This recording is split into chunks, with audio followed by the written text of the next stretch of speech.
You are listening to The Sower, a podcast of the Ciceronian Society, an interdisciplinary group of Christian scholars dedicated to the study of tradition, place, and things divine. To learn more about our annual conference, our journal Pietas, our mailing list, and more, visit our website at ciceroniansociety.org. As this is my first time hosting an episode of The Sower, let me introduce myself. I am Christopher Anadale, Associate Professor of Philosophy at Mount St. Mary's University and Seminary in Emmitsburg, Maryland, where I also direct the Master of Arts in Philosophical Studies program. I run a philosophy channel on YouTube, and my personal podcast, Life After Philosophy, is available on all platforms. I have been a supporter of the Ciceronian Society since near the beginning, back around 2012, and I'm grateful for the fellowship and community the Society's provided me over the years. I feel like it's my intellectual home. This episode is the first in an occasional series focused on the theme of place. We will talk to different people about the places they come from, how they are rooted there, and their reflections on what it means to have or to lack a place. Here we go.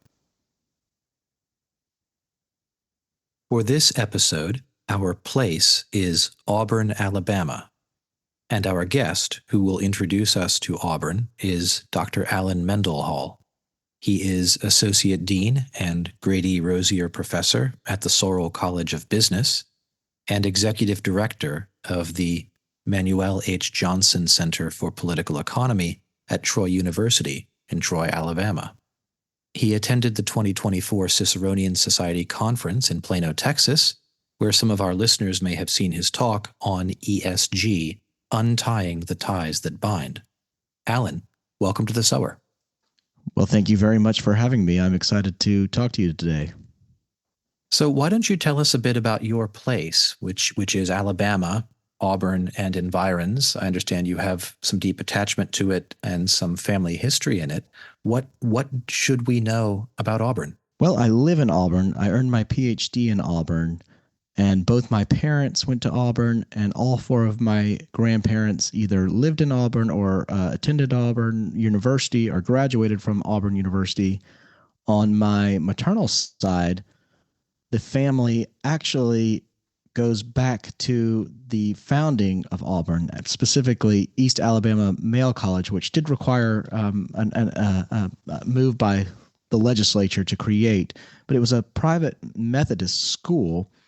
And it was pretty much a failure, actually. It wasn't going to last. But after the Morrill Act, this is all taking place in the 19th century. And after the Morrill Act, when Alabama was looking to establish a new land grant institution, the legislature determined to do that in Tuscaloosa, where the University of Alabama already was. Well, some of the legislators stayed back after the session and pulled a bunch of shenanigans and moved this land grant to Auburn. And that required the acquisition, the takeover of East Alabama Male College. And the new land grant university was called Alabama Agricultural and Mechanical College, which later became Alabama Polytechnic Institute, which later became Auburn University, the name that everyone knows the university by today. And one interesting thing about living in a university town is that when you have this tradition, for example, my mom grew up in Opelika, and so there's a heritage that I have that's sort of genealogical, but you also have the traditions that are tied to the university.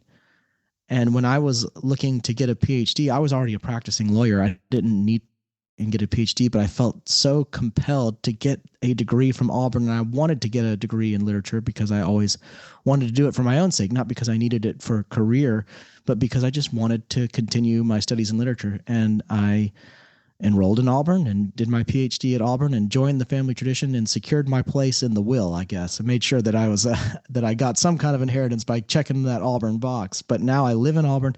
As a child, if you had told me I was going to live in Auburn one day, I probably wouldn't have believed it. It was the place that we went for family reunions, for funerals, for football games and tailgates.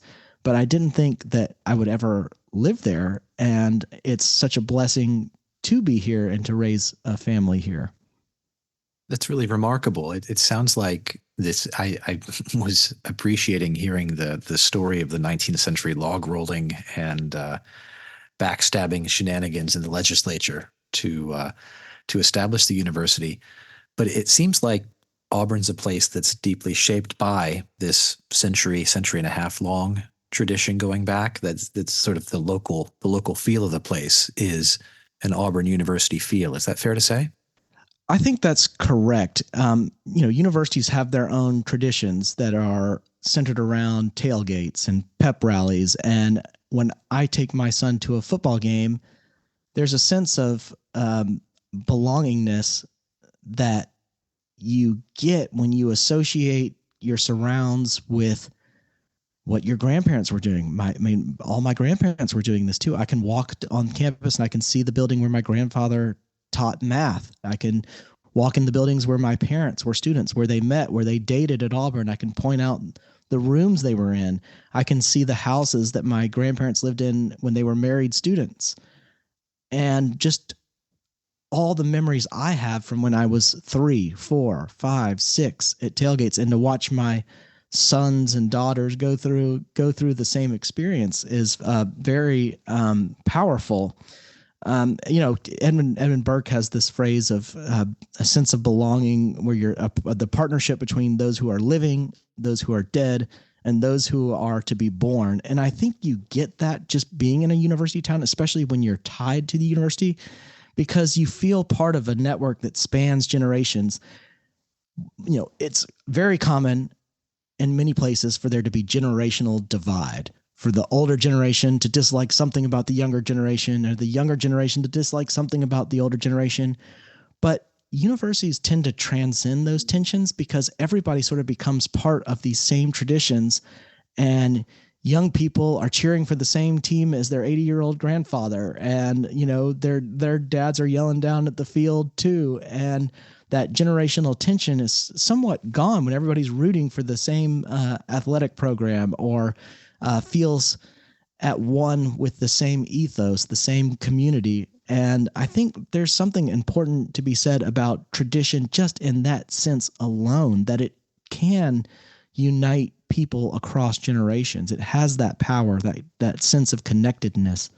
Now that you mention it, I'm actually struggling to think of another institution, especially in a small non super urban setting, that really does maintain its identity and that remains relatively unchanged. Maybe mostly in its physical plant, but also in terms of its identity, the name of its mascot, the culture that one cheers for and takes part in across decades and decades, or even more than a century. I mean, professional sports teams move from city to city.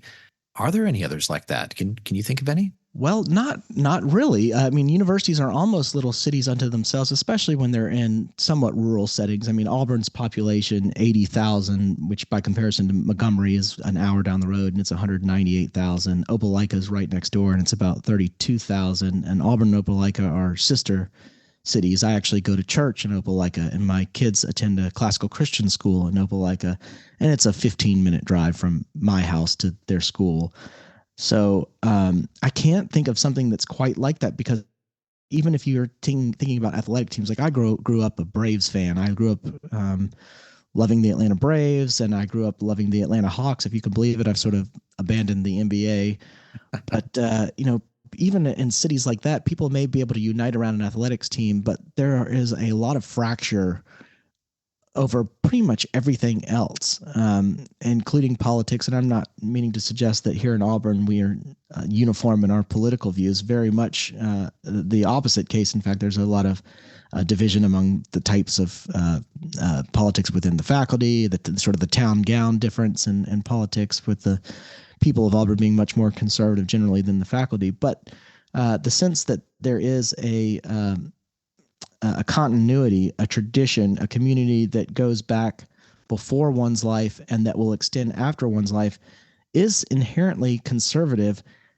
And no matter how left wing your politics are as a faculty member, you tend to participate in it, regardless of whether you like it or not. Sort of an interesting thought that's occurring to me is DEI is a big issue in politics. In Alabama, we just we just passed a bill this week. It's going to be enacted into law that bans different DEI programming at public universities.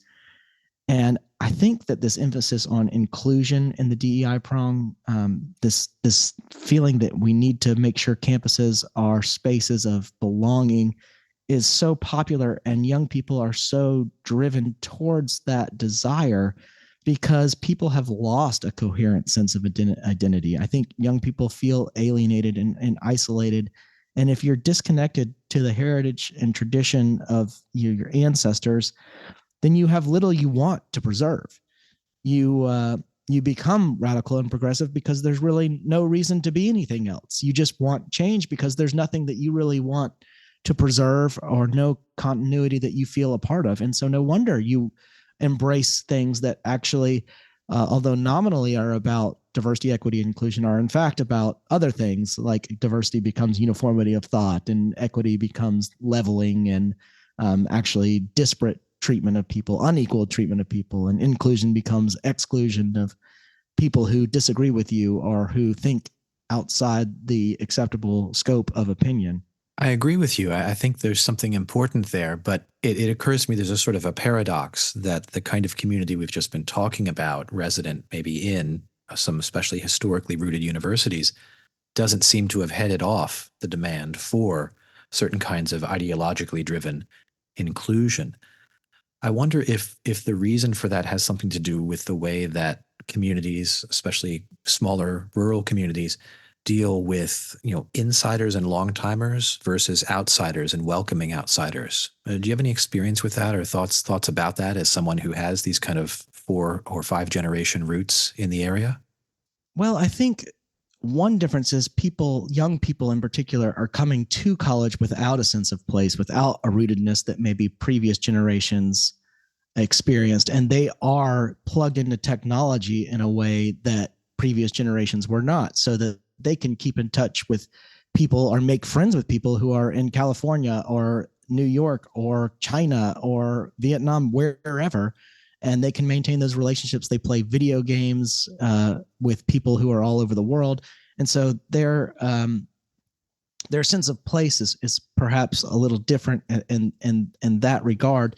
Now, one thing that you bring up a really interesting point about the tension between sort of left-leaning faculty and their place in a university, and despite being part of a tradition or continuity or what is essentially a conservative institution, they bring their left-wing politics to it. But I actually think that almost in a lot of ways, the Western canon does that too. When you step through major thinkers throughout the canon, major philosophers, a lot of them were challenging the status quo. They were subversive of the culture in some way, and yet they are part of this textual network that makes them part of a tradition. Even if that tradition contains within it self-critique, it's still a tradition of working through problems and trying to find solutions and trying to improve. I don't by any means think that history is just a chain of progress. I think that there certainly is regress, and there certainly is degeneration, and I believe that we are probably in some phase of that. But tradition itself isn't always about just building. Sometimes when you build, you have to tear things down. Sometimes you have to renovate. Sometimes you have to restore. Sometimes that means removing some bricks in order to put up some new ones, or repainting.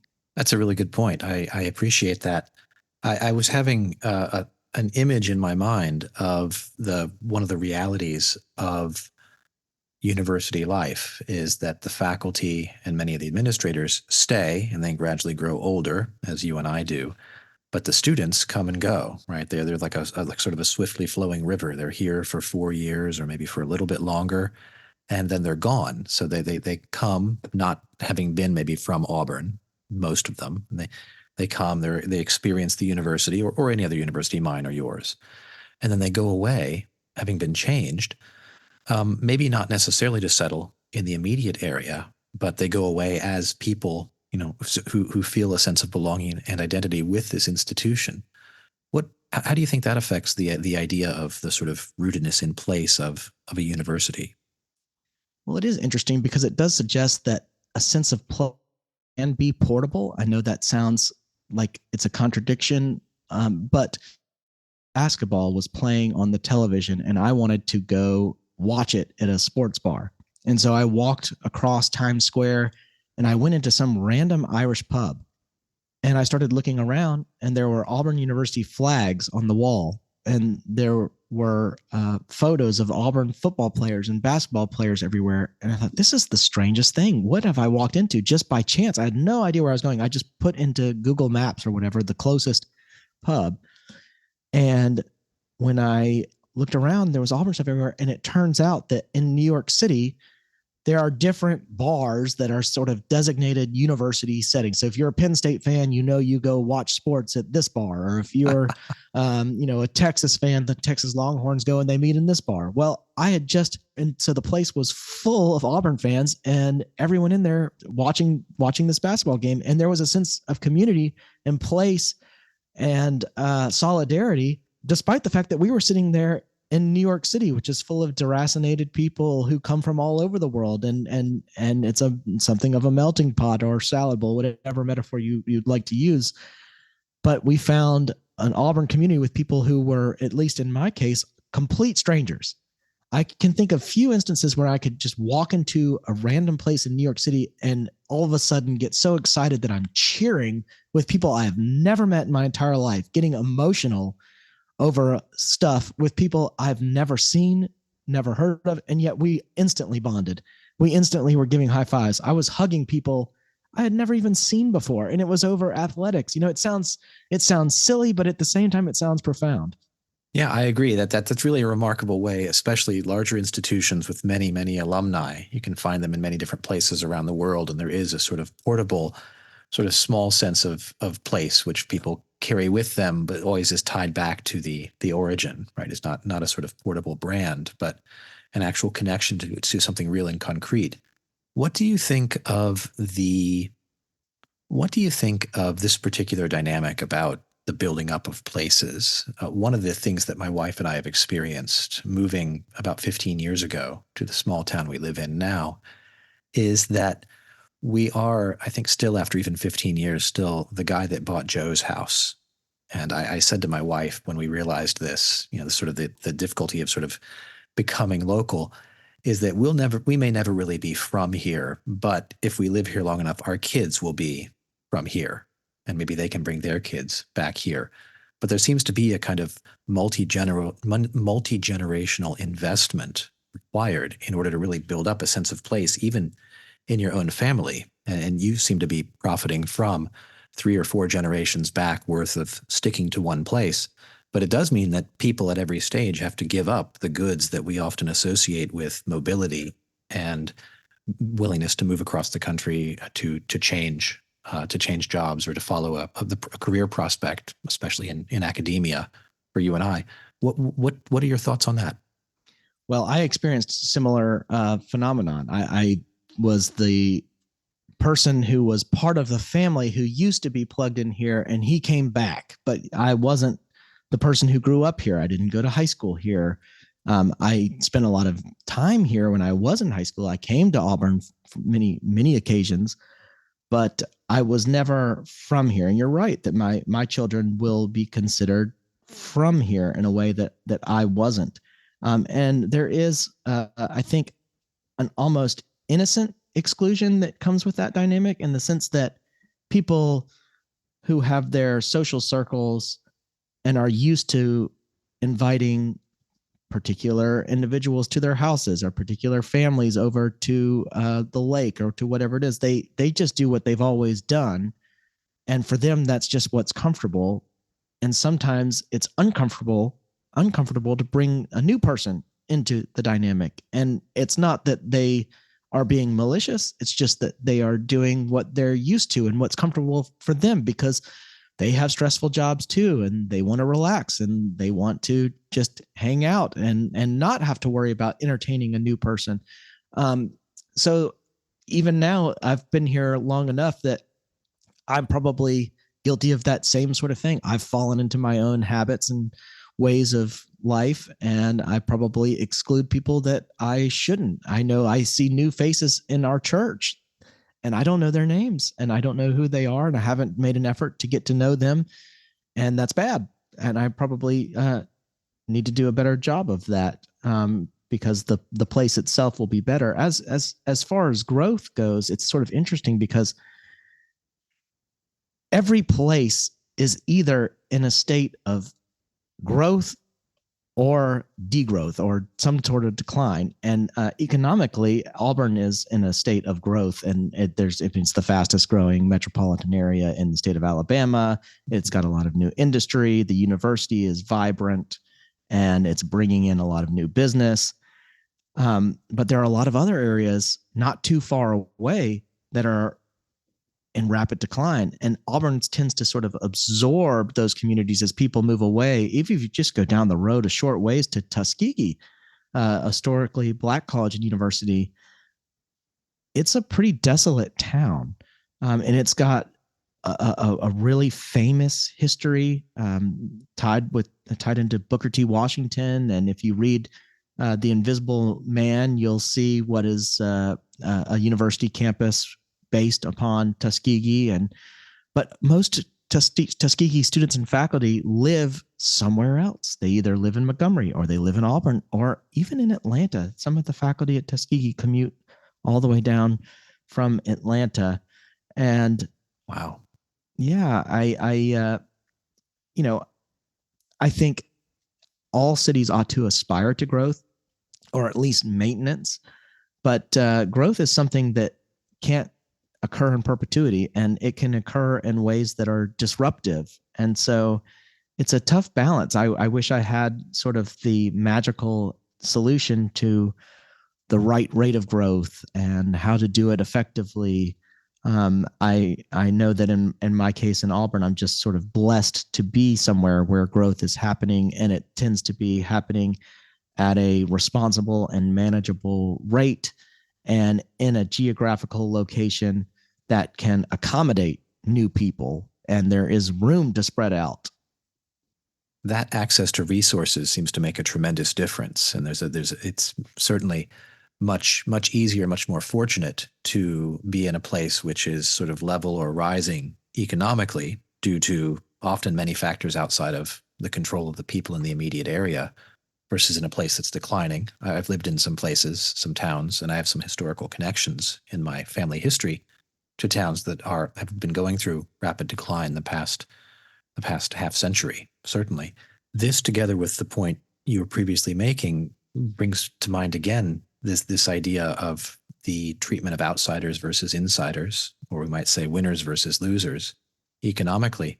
And it seems to point, if among other things, towards the need for a certain kind of civic virtue, a virtue of hospitality, or a sort of attention to the blind spots that one develops after maybe decades in the same community. I have the same conversation with people in my church as well, that there are some new people over here. Let's make sure that we go out of our way to break our habits and welcome them in and speak to them and include them in the community. Sometimes that's based upon our prior experience of joining a new community and feeling like outsiders. There's a whole lot of information out there that you don't have. And as my wife and I used to say to each other, if we lived here, if we were insiders, we would already know that, but we don't, because we're not plugged into those same networks. Yeah, I think that's right. And I am a very harsh critic of ESG. You mentioned my talk at the Ciceronian Society, and I'm a critic of it not just from an economics perspective. I'm not an economist. I just somewhere along the way fell into economics, got into Austrian economics, and so I participate in economics conferences. And some people even think I am an economist, but no, I'm just a lawyer with a PhD in English. But I'm also interested in why ESG is destructive in terms of psychology. So I believe that globalization has not transformed our bounded nature as situated human beings tied to distinct communities, communicating with preferred languages, and identifying with specific traditions and cultures. if you're an expat, if you're a drifter, if you're a vagabond, if you're deracinated, you're still going to have your prejudices and partialities, a place that feels more like home than another place, a language that's easier to speak, manners and mores that are more familiar, discrete groups with whom you enjoy an association. But ESG has as its end global governance. Global governance is actually the coined term that you see circulating in academic circles. It's a term used by the World Economic Forum. And ESG involves this coordination between governments and private finance, investing, and banking, and it stamps out cultural pluralism and seeks to institute a managerial system of grand standardization, including unified laws and regulations across national borders. They're all tied to UN Sustainability Development Goals and very aspirational proclamations that intergovernmental organizations issue. And in my view, it's alienating to people. It makes them feel powerless. So in the face of overwhelming, if aspirational global governance of ESG, people feel that they lack the agency or ability to facilitate change, resist, or direct the everyday elements of their jobs. They feel disempowered by forces too strong to oppose. ESG erodes your sense of local and regional culture, of generational attachment, of family pride, and of customs and traditions that really inform your lived experience. So I'm a critic of ESG, not just from an economic basis, but from a cultural basis, from a societal perspective, because I think it's the reason why populism is occurring. People feel like, I'm mad because I have nothing. I see all these wealthy people flying their private jets to Davos and all these billionaires socializing with presidents and prime ministers and treasurers and people from finance and banking, and I can't do anything about it. My opinion doesn't matter. I have no say. No one cares. I can't change this. And that's a tough thing when you're living in a purportedly democratic society and you feel as if you have no voice. It certainly seems like we're thinking of some kind of maybe distant successor to what we used to know as the culture wars back in the day. That now it's not so much left versus right, red versus blue, or even urban versus rural, so much as it is a kind of globalist uniformity mindset versus the whole variety, a whole sort of patchwork quilt of local regional identities and focuses. And that even obtains psychologically within the sort of focus and the attention of each individual, and what kind of news sources we rely upon, where we devote our attention, and what we worry about, and the like. Well, I wish the left, and some are starting to wake up to it, to be fair, but I wish the left about ESG in terms of imperialism or colonialism. And I think just shifting to that framework will cause many people on the left, the academic sorts, the real thinkers, to reconsider what is actually happening here. If they thought of it in terms of colonialism or imperialism, they might start moving, in my view, in a different direction. I think that's a great observation. That gives some hope for the future, perhaps. I think maybe some more creative thinking and some more attention to the rootedness and the particularity of our own identities, even for those of us in academia or who take part in some of these more global focused institutions. Let me ask you one final question then.